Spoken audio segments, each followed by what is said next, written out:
Okay, so continuing with various methods for solving AX equals B. I don't seem to have any shot here. Dang it.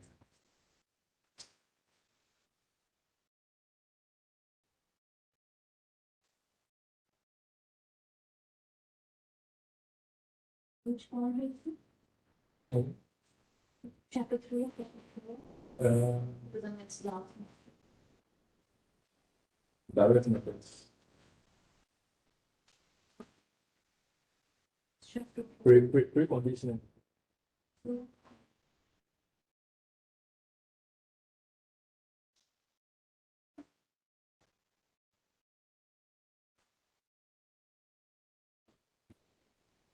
Actually, make sure what this schedule is going to be like in the classes to come.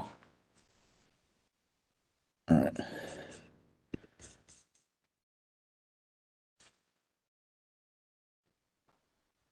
Okay, so that's what I'm doing now. Gradient. Okay.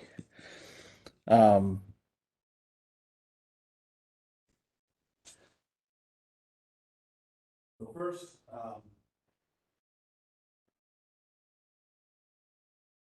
there'll be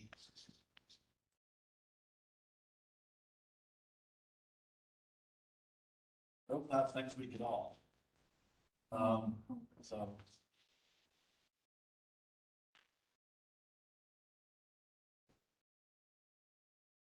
well, Thursday is out because that's fall break. But I'm going to cancel the Tuesday as well.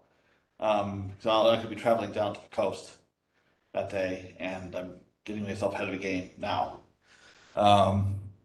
So the week after fall break, so last full week of October, I will be covering material on both days, like multi-grid on Tuesday, which is the subject of the last two homework problems, and then conjugate gradient method and other Krylov subspace methods on the Thursday. Then after that, we'll get into, so for November will be about time-dependent problems. And that'll be everything, yes.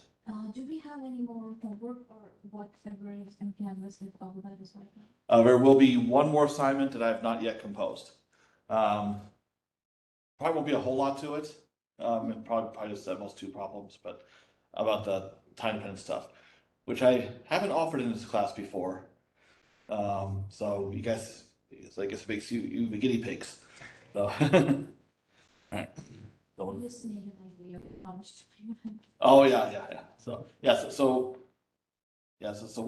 homework gets out there now. You don't want to allocate the whole semester to that.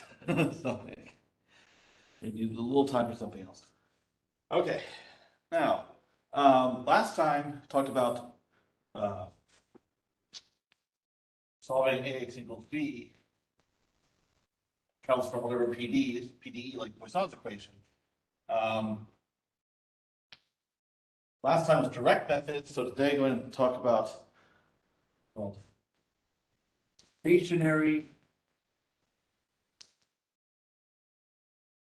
iterative methods.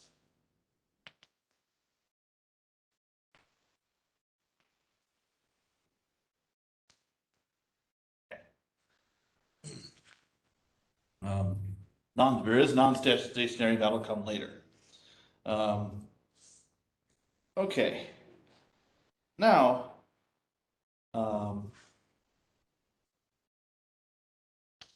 going to start with this. Rewrite the equation AX equals B as I'm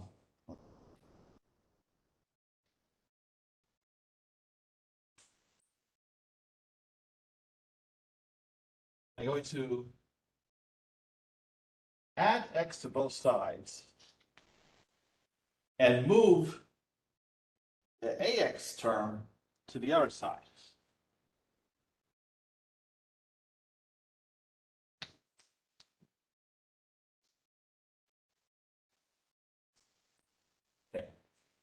Okay. Now,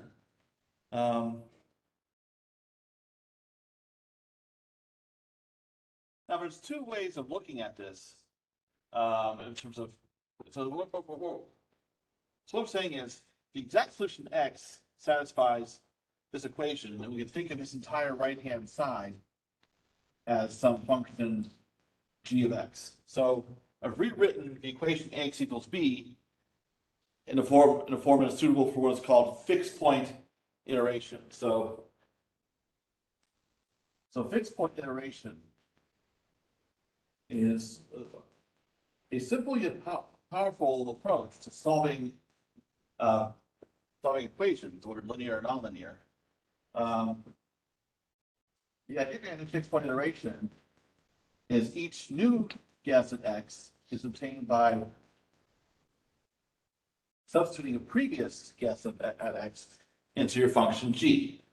And the idea is if this iteration, if the sequence of x's converges, is to a solution of the equation x equals g of x. So the idea is you take whatever equation you have, your ax equals b, and rewrite it in the form x equals g of x for some g. And there are many, many ways to do this.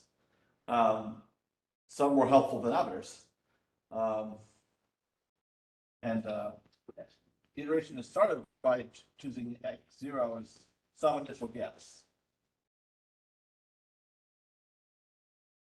So maybe you have some approximation of a solution already by some means, or you can just choose something arbitrary like 0. And it's really what I'm looking at today is various approaches to writing ax equals b in the form x equals g of x so that we can perform this iteration.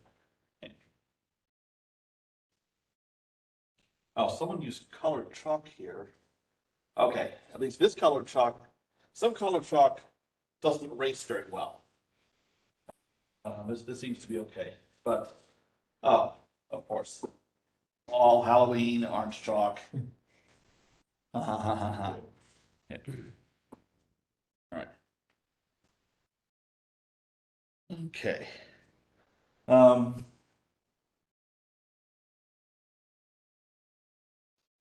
So this is my iteration, xk plus 1 is equal to xk minus axk plus b. Okay. So the old iterate is on the right side, the new iterate is on the left side. And if the iterates converge, then we have exactly this equation satisfied.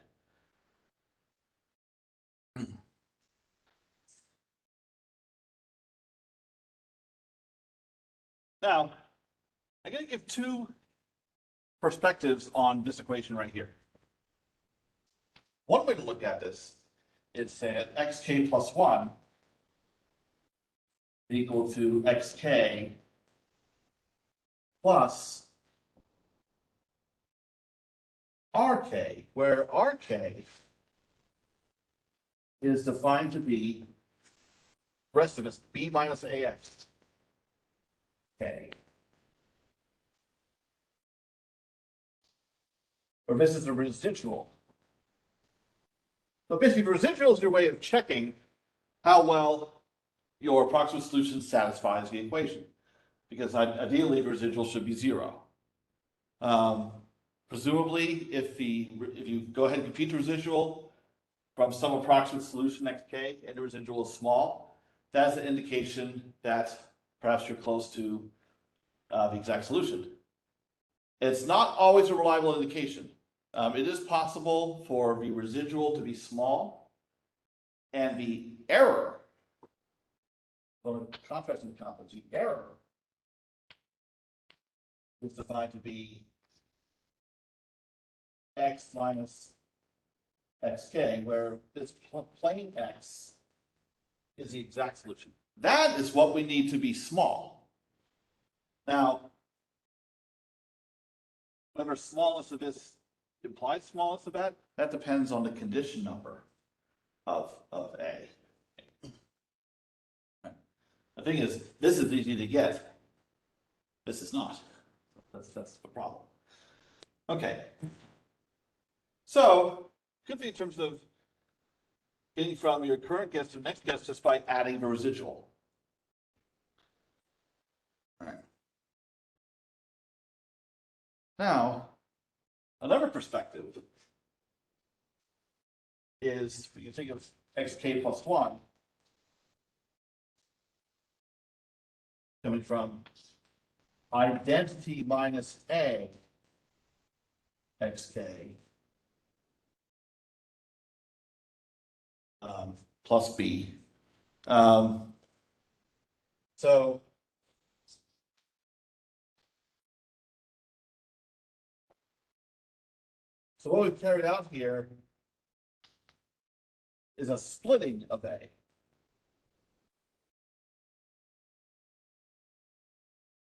So if you write A as a difference of two matrices, the first one is on the left side, multiplying your xk plus 1, in this case just identity.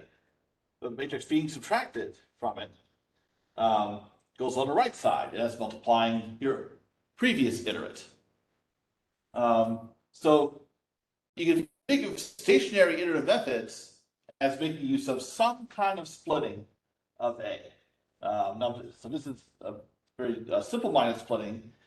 Is it effective? Chances are not.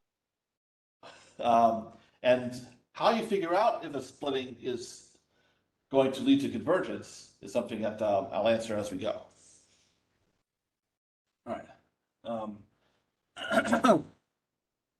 And before we're done today, we'll see various ways of splitting A to obtain a convergent iteration.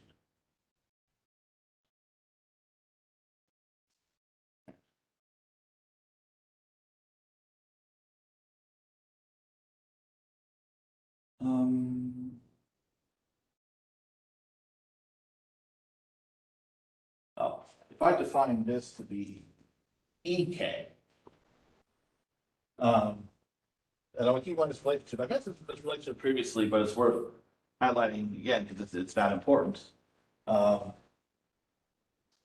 AEK is equal to A times the exact minus A times XK. But AX is equal to B.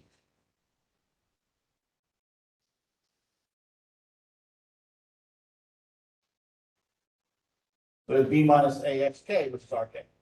So A times the error is equal to the residual. So that's how the error and residual are actually related.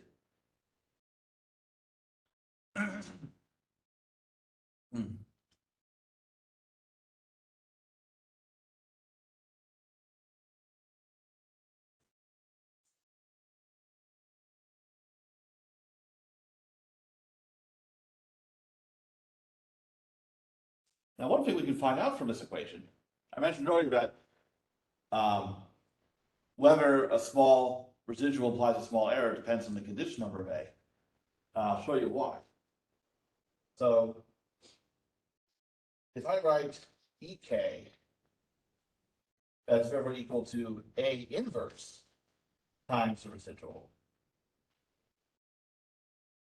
and then I'll take the norm of both sides and use various properties of norms. So the error, the norm of the error is less than or equal to norm of A inverse times the norm of residual.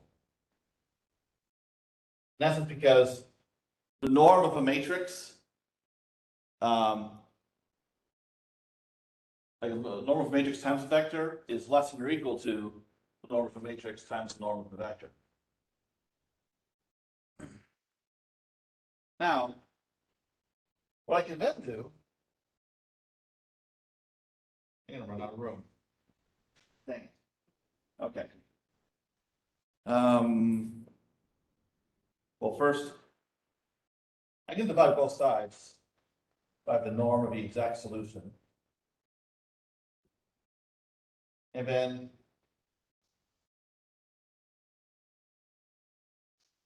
on the right side, I'm going to multiply and divide by the norm of A. Now, here, A times X is equal to B. So the norm of B is less than or equal to the norm of A times the norm of X.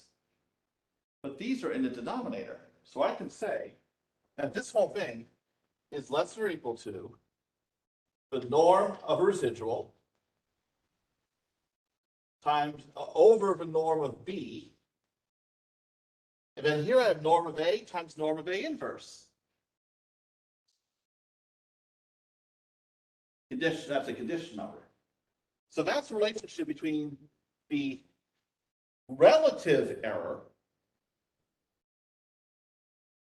and the relative residual. So, so what this means is if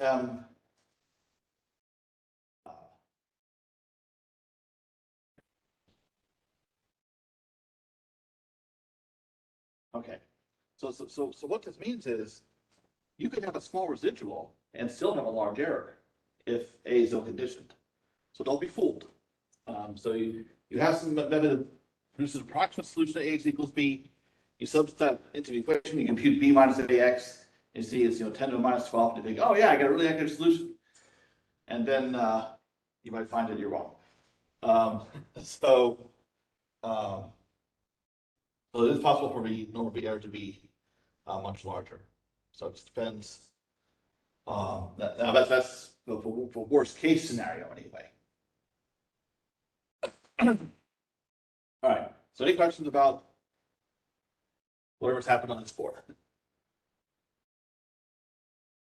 Okay, so about the splitting of A, Yeah. what does it say about the sequence? Okay. So right now we don't know about how to check for whether the sequence converges. Although that's something that I'll get to momentarily. But this is an example of how you set up stationary iterative methods. You write A as some difference matrices and things. You can choose any splitting you want because the idea is you choose some matrix to be for part that stays over here. And then the rest of the splitting is just basically that matrix minus A. And then that's the matrix that goes over here. So what we would need to do is examine the error. How does the error in xk plus 1 relate to the error in xk? And is that error going to 0 based on the splitting that you have? Let's see. Oh.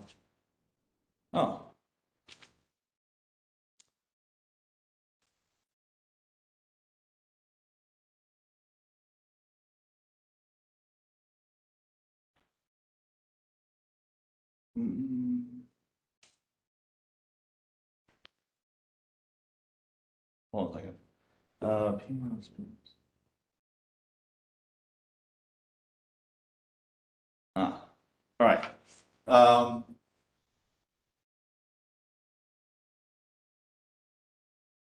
So I have in my notes how I do that kind of error analysis for a specific splitting that I have coming up, but it's actually something that I could easily show in the general case too.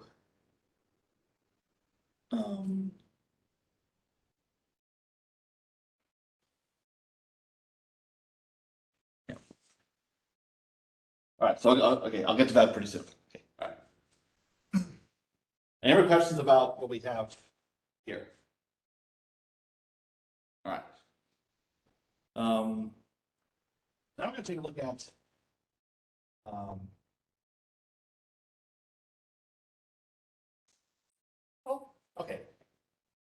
Not my notes, but this we're probably going to show the general case.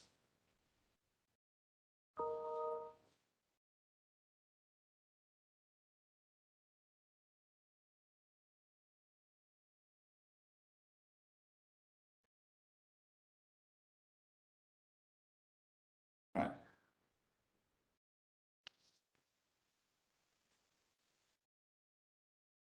So for general stationary iterative method, write A equal to m minus n. So that starts splitting. So the previous example, m was just the identity. So if we have ax equals b, then I have, that's the same as saying mx is equal to nx plus b. It's by replacing a with m minus n and rearranging. So now our general stationary iterative method, it says mx a plus 1 is equal to nxk plus b. And x naught is chosen to be some initial guess, perhaps the zero vector. So the question I'm going to answer for you now is, for a given splitting,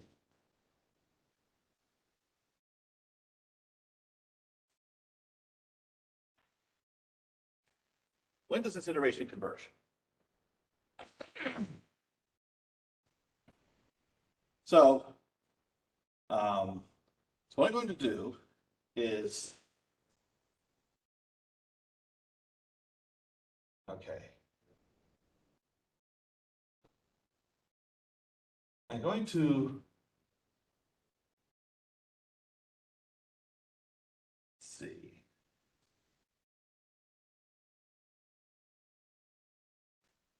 I don't know, just take the simplest way, sequence steps I can get here.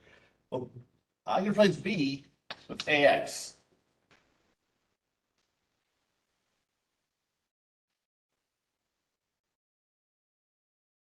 Where x is the exact solution. Now,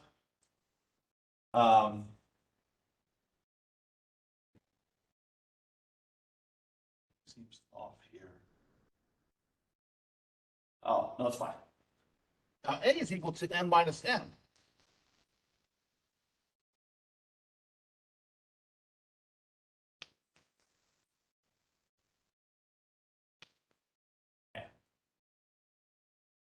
So now the term with m, I'm going to move to the left side. The term involving n, I'll keep on the right side. Now I have m xk plus 1 minus x is equal to n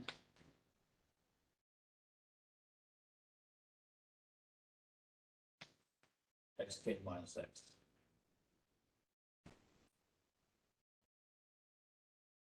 Now keep in mind the relationship between the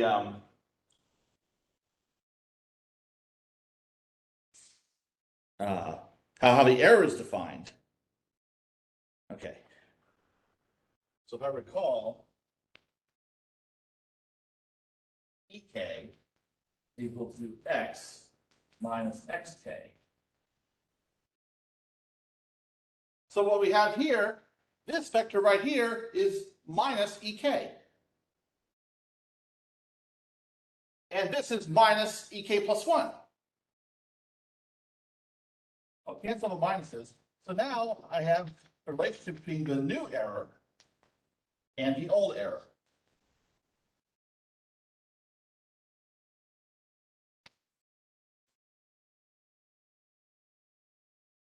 And to get the new error from a previous error, you multiply by m inverse n.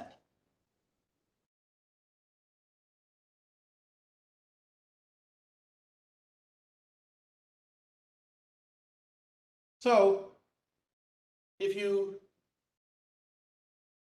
take a vector like, so your initial error. And you keep multiplying it by the same matrix over and over again. Under what circumstances is that vector tending to zero? Well, one way to get an idea is we can take the norm of both sides. So that means we have ek plus 1, norm, less than or equal to the norm, inverse n times the norm of ek. So what property can m inverse n have that would guarantee that the error would go to zero? Based on what we have here.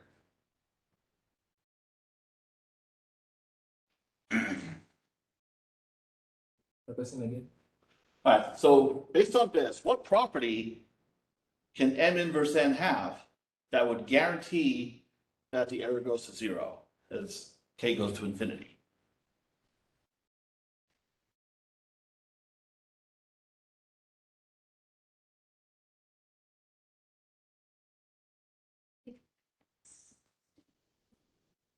What It's supposed to be identity is what? matrix. No. No. Well, if m inverse n was the identity matrix, this norm would be 1. So the size of the error might not change. All right, so One of them is supposed to be a zero matrix. what? That's not going to happen.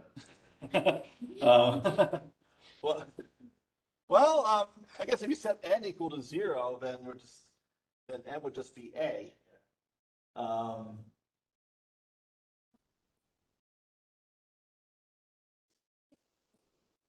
Okay. Okay. So in order for we want the norm of the error to keep decreasing from one iteration to the next. Because if we can guarantee it's going to decrease, then it'll go to 0. So if a new error is related to a previous error by multiplying by this, It also has to be converging to. 100% it just is. I mean, it's not. It's It's a fixed matrix.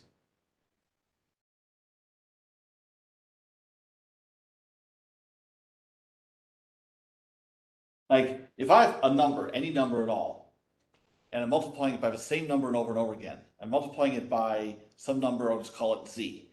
And, well, okay, if I reply this repeatedly, that tells me that the norm of ek is less than or equal to the norm of m inverse n raised to the k power times the norm of the initial error, E0. So this is some fixed quantity. But to get to the error after k iterations, we're multiplying by that. less than equal to 1. What? Less than equal to 1. Equal to 1 won't cut it. Less than. Strictly less than 1. So what this means is a sufficient condition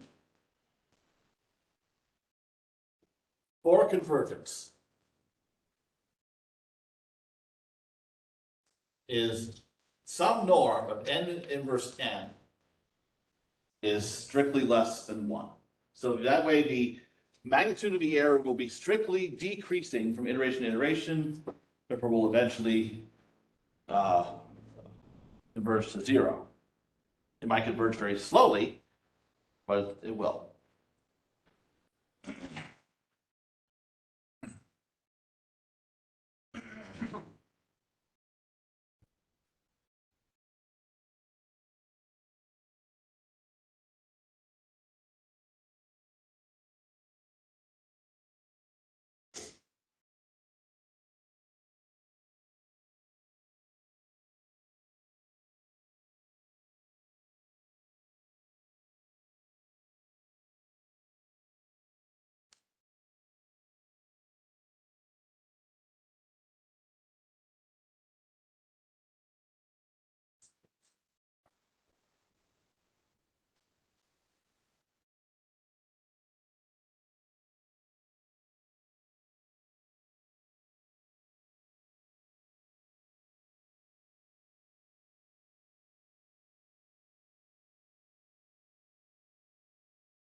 Now, I said it's a sufficient condition. It's not necessary. So you can settle for something a little less.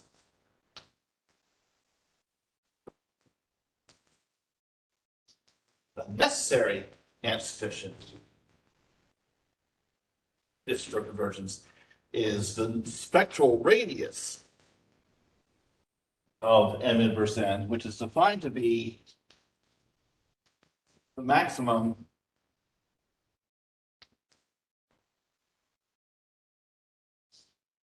the absolute value of all the eigenvalues of M inverse N must be less than 1.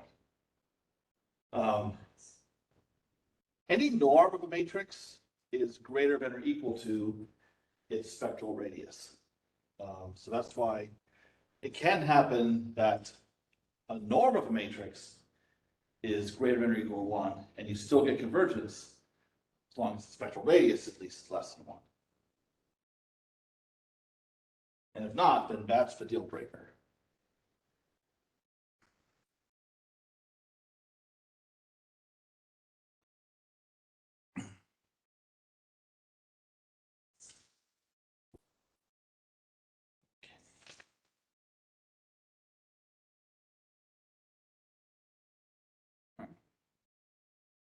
So questions about what we have here?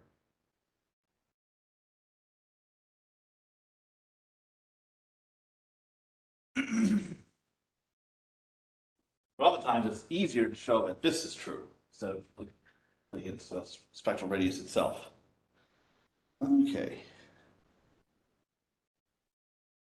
Now, last time we talked about direct methods, mentioned the idea of preconditioning to solve an equivalent system where a matrix involved is hopefully closer to identity. So now we're going to take a look at preconditioning in the context of stationary iterative methods and this convergence criterion.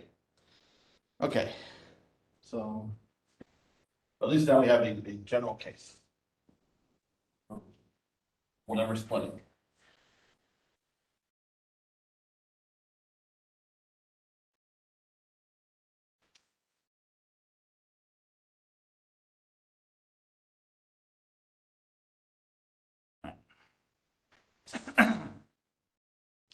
Now, well,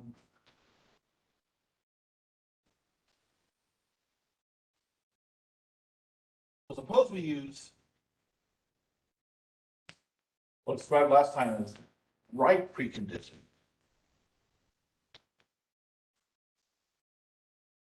So now we're, instead of solving AX equals B, we're going to solve A P inverse Y equal to B, where Y is related to the solution X of our original problem,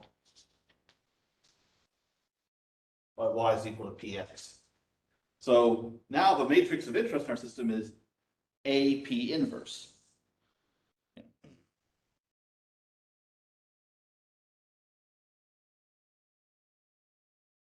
So now I'm going to go back to the splitting that I mentioned early on. So our matrix will be M minus N, and we'll set M equal to identity. So our iteration now has this form. YK plus 1 is equal to identity minus P inverse A. YK plus B. Okay.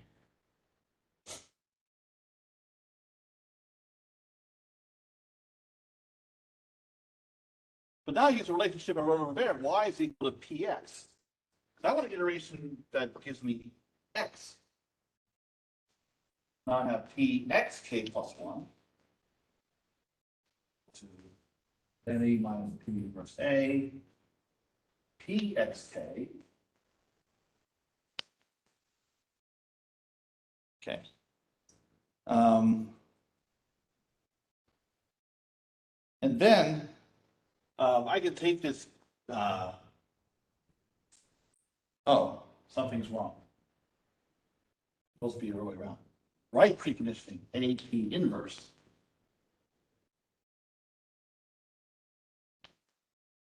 Okay. Now I can take this P and distribute it through here. Then I have P minus A.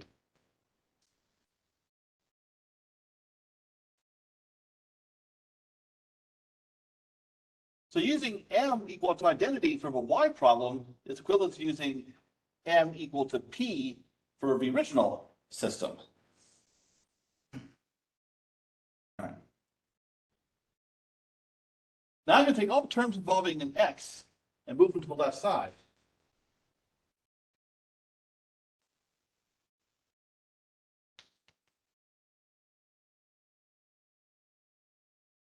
Okay.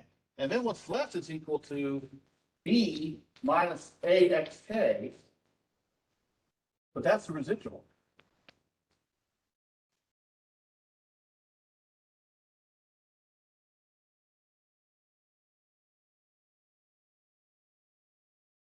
And if I define this, I'm going to call this dk.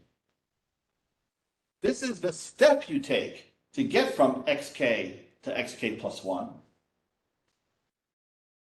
Then our next step has this relationship to residual. So p dk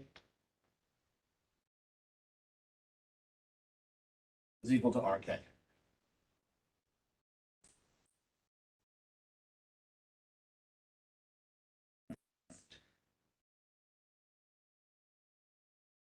Now, I read something like this earlier where I said xk plus 1 minus xk equals rk. That's in the case where our preconditioner would be identity. But if you do use right preconditioning, then your next step and your residual have this relationship.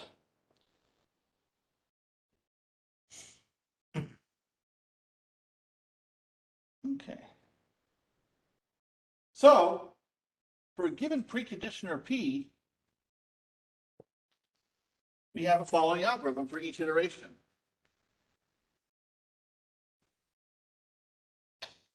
So first, I'm going to let my initial guess be the zero vector. And if I have some advanced knowledge of the solution, I can use that, but just let's keep it generic.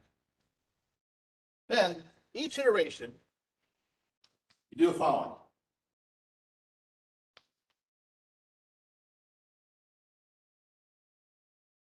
You compute a residual.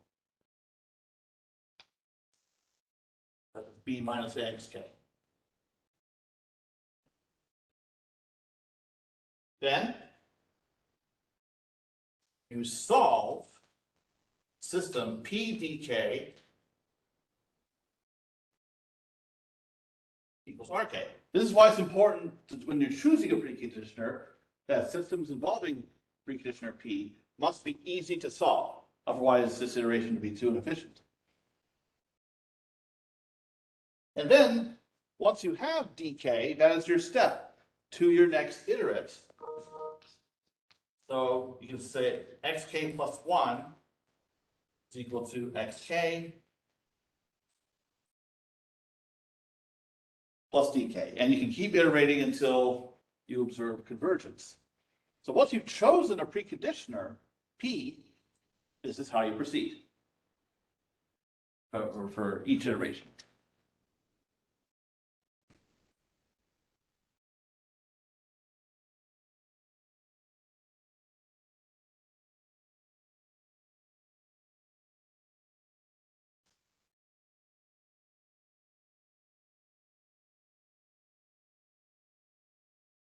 All right, so there.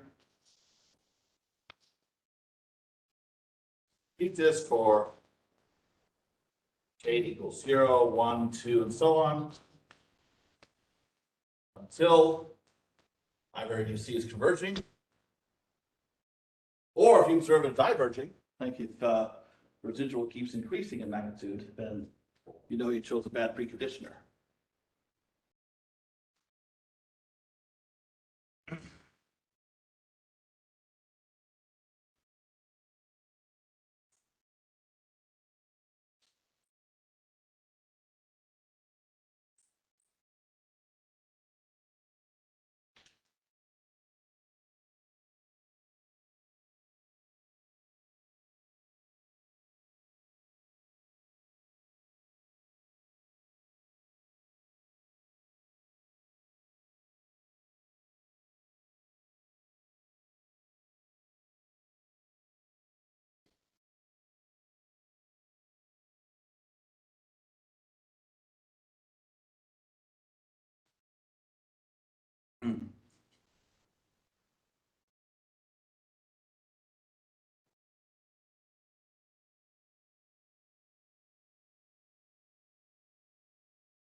Okay, questions about what we have here? Okay. So now, in light of what we saw for general stationary iterative method, what can we say about convergence?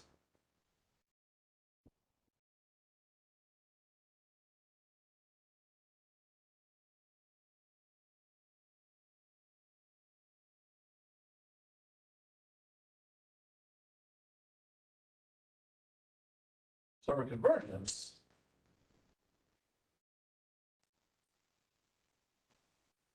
our splitting when computing xk,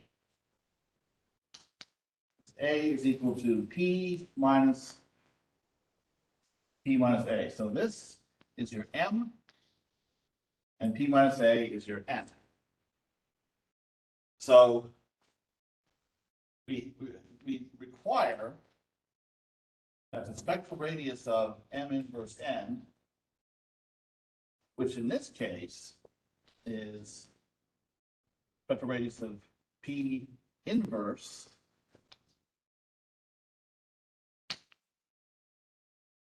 p minus a, which we can simplify to spectral radius of identity minus p inverse a, has to be less than 1. So this is why it's important that you choose your preconditioner p so that your p inverse a is close to identity, because that will ensure that the spectral radius really is less than 1.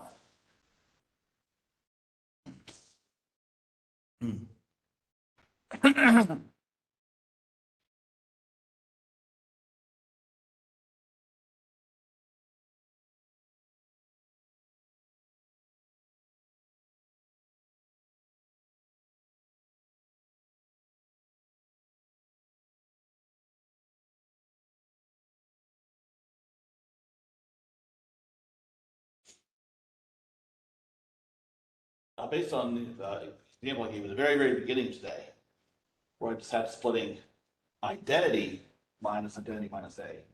Based on this, if you think of p as being identity, the only way that kind of splitting would work is if a itself was close to identity.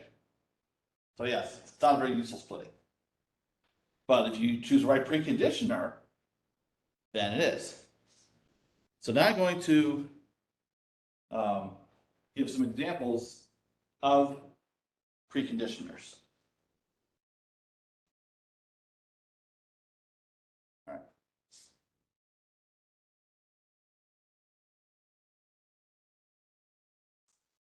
That's where the math lecture for popular, something popular, but they are. Here's some preconditioners that are most often taught in classes or written up in textbooks. First, and these are from methods I cover in like 461, 561. Jacobi method. First, recall the notation from last time. If I break A down into diagonal plus lower triangle plus upper triangle. So in the case of Jacobi method, preconditioner is just equal to the diagonal part of A.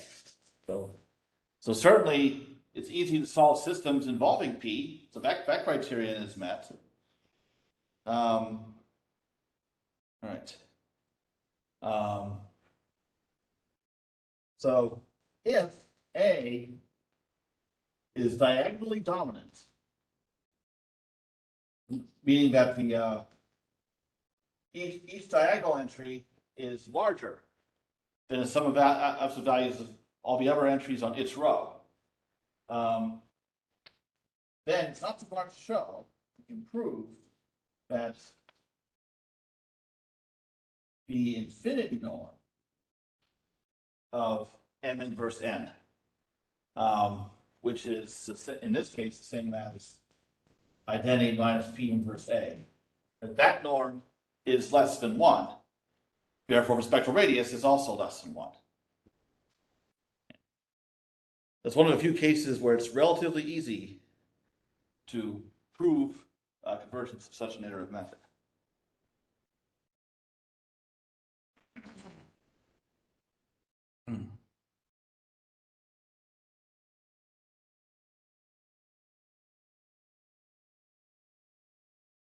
Number one, the Gauss-Seidel method. Should be using in a later homework problem. For preconditioner B is set equal to D plus L. So we include the lower triangle. So systems involving P are still easy to solve. You're just doing forward substitution. All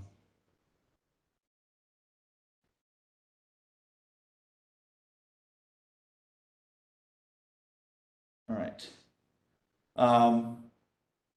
So if you have a matrix for which Jacobi converges, Gauss-Seidel will converge also. In some cases, it may converge a lot faster. So also, it is guaranteed to converge if a matrix A is SPD, symmetric, positive, definite. So Jacobi is not guaranteed to converge in the SPD case. There's additional conditions needed.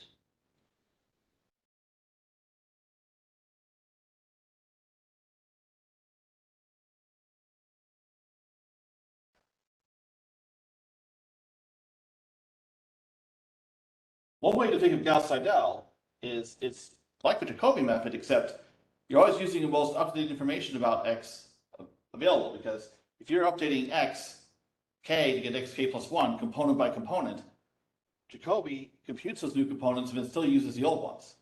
Whereas Gauss-Seidel will use the new ones if available. That helps convergence, because then you're not using old information. Although the advantage of a Jacobi approach is you compute the components in parallel, whereas with Gauss-Seidel, you can't. And finally, SOR, or successive over relaxation, P is equal to D plus omega L, where omega is a relaxation parameter that must fall strictly between 0 and 2 for convergence. All right. This comment for Gauss-Seidel applies to SOR as well. Well, in fact, yeah, if omega equals 1, then SOR reduces to Gauss-Seidel. But for any parameter in this range, if A is symmetric, positive, definite, it will converge. In some cases, it is possible to find the optimal value of omega for which convergence is the most rapid. But again, that's only for narrow category of matrices.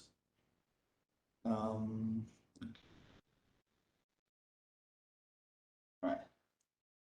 Although, if your matrix is symmetric, it'd be nice to use an iterative method that has some symmetry. So I won't get into detail here, but a variant of SOR is SSOR.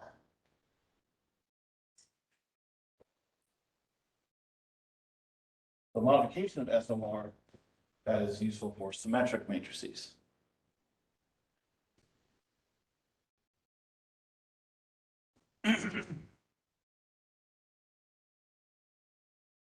Okay.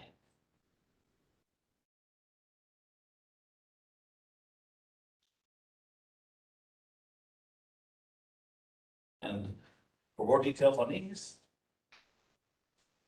section 5.1 of my book. Okay. But yeah, I think the only role that we'll play in the homework is using Gauss-Seidel and problems involving multigrid. Multigrid is something we're going to cover next class, which I guess that won't be for a while. So 12 days from now, I'll resume and cover multigrid. So questions about what we have here? How's the homework coming? Okay. I have a question on the question 2. Okay. The deep rule. Yeah. About this. Yeah, I have to say. Oh, I thought I gave an example of that. Not in that sense, we understand the math, we just don't have any code writing discipline, so we just wanted to, for you to be and define. Oh. Okay, I'm sorry. I'm not sure what you're asking. I'm sorry. We both having trouble writing code, so we were just hoping you could just give us like an idea where to begin, just like parameters to define first and where to move. Okay, so is this really about diff rule then, or the rest of it? Just the code. Just the code, the diff rule. Well, okay, I'll make sure we're on the same page here, because I feel like we're not. Because you can go ahead and use the diff rule function that I provided. I think, and which I posted in Canvas. Yeah. Yeah, okay. Yeah, Yeah, no. so, okay. Oh, so you didn't have it? Yeah, no. Oh, I have difficulty putting the code together, okay. like which parameter I should define first and what function to begin with. Okay, That was not. all right. So, yeah, all right. So under homework one in Canvas, I have diff rule Make- and make Lagrange. Diff rule calls make Lagrange. So the idea is when you need a differentiation stencil and you need to figure out first, like the derivative at a point x naught using the value of your function at x naught and x naught plus multiples of integer multiples of h. So for instance, for the center difference, you're using x naught plus h, x naught minus h. So to get those coefficients using diff rule, your multiples of h are -1, 0, and 1. So you pass a vector of those multiples, and then the second argument would be what derivative are you wanting? So for this homework, it'll be 2. Well, in problem 2, it'll be the second derivative. And then the output will be the coefficients that you want. Yeah. It's a good idea to try it out first for a case where you know what the stencil is supposed to be, just so you know how to interpret the output. Okay. Now, anytime you're computing find different stencil, once you get to coefficients, then your denominator will be h to whatever power for a derivative, so h squared for second derivative. So I believe that one of the hints had so for a case of a fourth order, we're using the 5-point stencil, and you're using the value of u of xj, and then plus or minus h and plus or minus 2h. So you'd be passing vector -2 to 2 to cover those points. And then the other stencil, for the boundary stencils, you're going from like 6 points in all, so -1, 0, 1, 2, 3, 4. Yeah. Okay, so that's the idea there. Okay.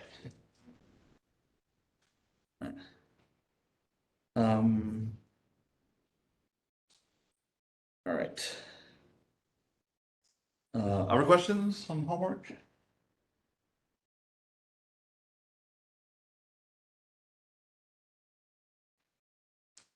In this one, when we're looking for the line with slope 4. Yeah, Okay. yeah, from a fourth order case. Error against h, error versus h. Yes, yeah. Oh, that's right, and based on the question you asked yesterday, when you're computing error and trying to see if you're getting right conversions, make sure it's relative error. And the reason for that is, like for MATLAB's norm function by default uses the 2 norm. So square root of sum of squares.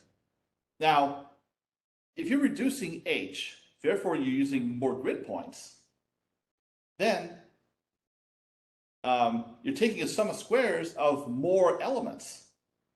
So your error is supposed to be going to 0, but because you're summing more elements, so, and the reason for that is, like for example, if you take a function 1, so 1 everywhere. Well, the 2 norm of the function 1 defined on a uniform grid is proportional to h to the -1/2, because you're summing up all these elements. So, so in general, when you're dealing with the vector 2 norm, you want to correct for that factor of h to the -1/2 in there. But the easiest way to do that is to take a relative norm. So like if you take norm of exact minus approximate divided by norm of exact, then that cancels out that scaling factor. Now, if you're using the infinity norm, you don't have that problem. And that's what you saw, that it looked fine in infinity norm and not 2 norm because of that scaling. I was, wow. Yeah, yeah. And actually, I totally forgot about that happens, so, And yeah. then I saw that I didn't divide the. Yeah, yeah. But I think I forgot to tell you to too. So, yeah, so yeah, relative error is where it's at. But it's working. Okay, good.